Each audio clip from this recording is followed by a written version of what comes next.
Mama. Ma, ano? Birthday kasi nung kaibigan ko. Eh di happy birthday sa kanya. Hindi, pupunta sana ako sa bahay nila. 1 linggo. Saan ba yon? Sa Singapore kami, ma. Oh, sige. Hello, thank you, ma. Sige, sabihin ko na sa kanila, ha. Hello. Yes, I'm ready na. Singapore, I'm ready. Ano yan? Ha? Kaya isot mo, ba't ka nakaganyan? Saan ka na naman pupunta, ha? Ano sa pupunta? Nagpaalam na ako sa'yo, mama, kanina. Tulog ako nun eh. O ngayon, sige, gising na ako. Magpaalam ka na ulit. Hini, birthday nga ng kaibigan ko sa Singapore. 1 linggo kami doon. Singapore! Sige na, pumayag ka na, mahinihintay na nila ako. Sige na nga, ako na. Pumapayag na ako. Talaga? Payag ka na? Basta pagdating mo doon sa Singapore, ha? Lahat ng gamit mo dito sa bahay, nandun na din sa Singapore. Dadalhin ko lahat ng gamit mo doon. Batang to, puro kalakwatsa.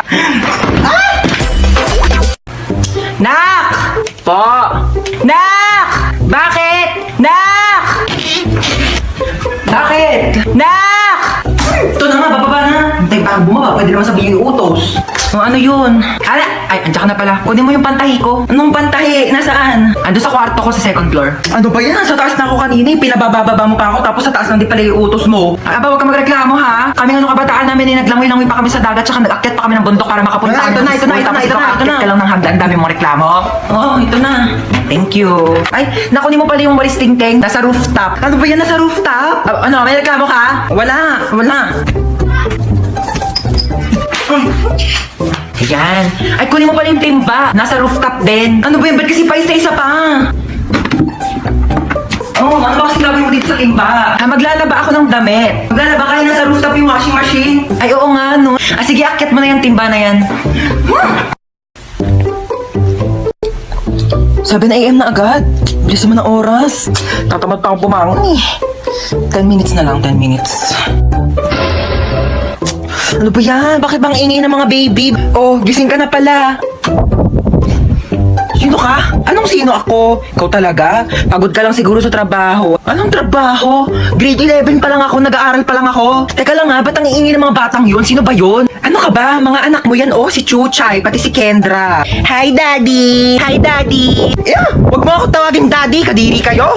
Bakla nga ako ba't ako mag-aanak? Teka nga, sino ka ba, ha? Asawa mo ako? Ano ka ba? Asawa kita? Kapera nga ako cellphone mo. 2030 na? Sabi ko 10 minutes lang ako matutulog, hindi ko sinabing 10 years. Ay naku mahal, pagod na pagod ka lang talaga siguro sa trabaho mo. Naku, i-kiss na lang kita. Anong kiss? Aray! Aray ko mahal! Kadiri ka! Ano nangyari dyan sa pasyente? Naputulan ng paa? O sige, pasok niyo agad sa emergency room. Operahan na natin yan agad, ha? Ano nangyari sa'yo? Naputulan ka ng paa? Diyos ko! Ipahid mo tong mga to. Inumin mo tong pinakulang oregano. Inumin mo tong efficacent oil. Ipahid mo lang pala yan. Dahon. Hi, Nak. Nakabili ako ng bagong cellphone. Ay, may bago kang cellphone.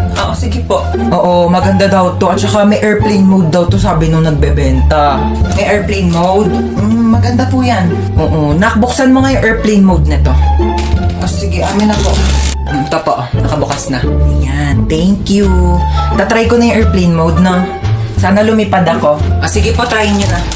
Uy, anong lilipad? Hi guys, so ayun, nasa rooftop ako ngayon at saka may bago akong cellphone. Sabi may airplane mode daw to. So tatry natin kung makakalipad nga ba talaga ako. Uy, Ma! Hi guys, nalipad na yata ako. Wait lang, bakit parang pababa? Shit, sabi ko na nga, ba scammer yung nagbebenta eh.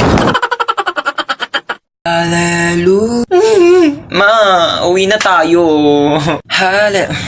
Shh, maghintay ka. Nasa simbahan pa tayo, ha? Makinig ka kay Father. Ayoko na dito. Alis na tayo. Yes, Father. Maghintay ka, ha? Isa pa. Malilintikan ka talaga sa akin mamaya. Yes, Father. Ayoko nga dito. Gusto ko sa Jollibee. Father, di ka talaga titigil. Mamayak talaga sa akin sa bahay, ha? Tutok-tokin kita. Minus 10 na ako kay Lord. Umayos ka, ha? Walang magja-Jollibee mamaya, ha? Di ka kakain ng french fries. Iiwanan kita dito.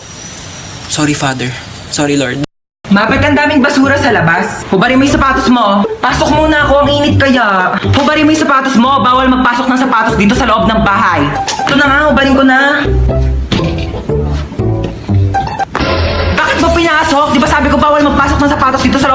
kakalinis ko lang ng sahig.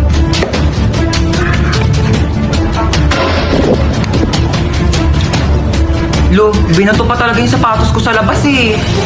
Ayan, sapatos ko to eh. Yung sapatos ko to ah.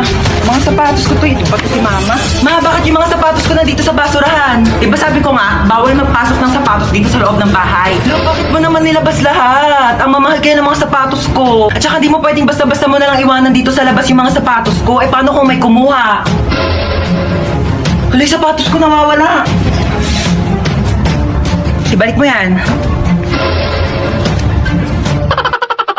Mami, I want this one, Mami, oh. Ito, oh. Mami, please buy this for me. Sige na, Mami.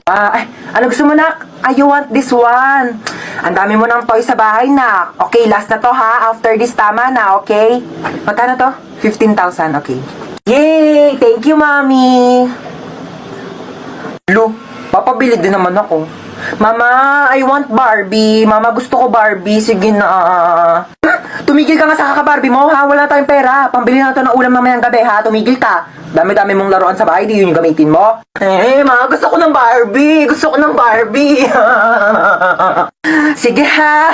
Hindi na tayo bibili ng ulam mamayang gabi. Bilhin na lang natin yung Barbie mo. Tapos yung Barbie mo na yan, igigisa ko sa bawang sibuyas. Lalagyan ko ng magic sarap para may lasa, tapos tubig para kumulo. Tapos pag naluto yun yung ulamin mo mamayang gabi, ha? Pag di mo kinain, lagot ka sa akin. Tumataas yung high blood ko sa yung bata ka. Hoy, magpaliwanag ka nga sa akin. Tumawag yung teacher mo, nagsi-cellphone ka daw habang nasa klase. Sino ka-text mo? Seryoso ka? Tinatanong pa ba yan? Ano, magpapalusot ka na naman? Huling-huli ka na nga? Eh malamang text ka ng text sa akin habang nasa school ako, tapos pag di kita re-replyan, tatatarin mo ko ng call. Malamang may karapatan ako i-text yung anak ko para kamustahin yung lagay niya sa school. Hindi pa nga ako nakakaalis ng bahay, nagte-text ka na, tapos di pa ako nakakarating ng school, may text ka na agad. Huwag kang lumayo sa usapan, bakit ka nagse-cellphone sa klase? Eh kasi nga nagte-text ka, kaya re-replyan ko. Ganto na lang, di na lang ako magdadala ng cellphone para di na magsabi yung teacher na nagse-cellphone ako sa klase. Di ka magdadala ng cellphone mo, para ano? Para di kita makontak? Tapos ano, magagawa mo na lahat ng gusto mo, magiinuman kayo ng mga kaibigan mo? Sumugot ka! Eh di magdadala na lang ako ng cellphone, pero wag ka na lang mag-text habang nasa klase ako para di ako sabihan ng teacher na nagse-cellphone sa klase. So ano, tinatanggalan mo na ako ng karapatan maging nanay mo? Hindi na kita pwedeng kontakin, ha? Sinisigawan mo na ako, sinasagot-sagot mo na ako. Ite-text ko na lang sa'yo! Nak, alas 4 na. May pasok ka pa ng alas 6. Bangon ka na dyan. Mami, 5 minutes pa po.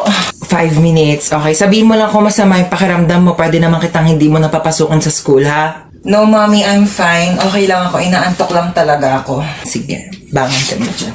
Bumangon ka na, alas 4 na! Aray, wait lang. 5 minutes pa. 5 minutes mo na yan.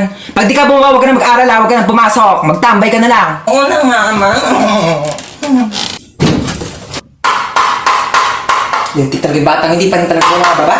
Batang to, lagpas 5 minutes na, ba't di ka pa bumababa? Saan batang yun? Batang yun.